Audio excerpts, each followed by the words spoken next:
संत रविदास वार्तामध्ये आपले स्वागत आहे. महाराष्ट्रातील राजकारणी, सामाजिक ताज्या घडामोडी तसेच रोजच्या न्यूज पुढील प्रमाणे राहतील.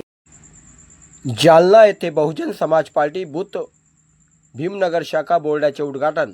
दिनांक 9 जून रोजी जालना येथे बहुजन समाज पार्टीची बूथ व भीमनगर शाखा बोर्डाचे उद्घाटन बहुजन समाज पक्षाचे प्रदेश अध्यक्ष ॲडव्होकेट सुनीलजी डोंगरे साहेब यांच्या सोबत उत्साहपूर्ण वातावरणात संपन्न झाले. या कार्यक्रमाला प्रदेश महासचिव तथा विदर्भ झोन प्रभारी डॉक्टर मोहन रायकवाड तसेच जिल्हा प्रभारी पंडित बोडे यांच्या प्रमुख उपस्थितीमध्ये संपन्न झाले. यावेळी जिल्हाध्यक्ष अनेक पदाधिकारी उपस्थित होते. जिल्ह्यातील अनेक पदाधिकारी या ठिकाणी उपस्थित होते.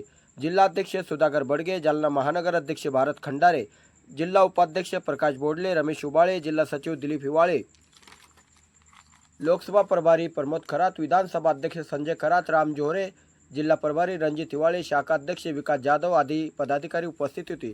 उद्घाटनाप्रसंगी प्रदेश अध्यक्ष ॲडव्होकेट सुनीलजी डोंगरे यांचे विचार व्यक्त करताना सांगितले की बसपा ही 85% बहुजन समाजाला सत्तेमध्ये आणण्यासाठी संघर्ष करीत असून बहुजन समाजातील शोषित पीडित कष्टकरी यांच्या हितासाठी संघर्ष करत आहे.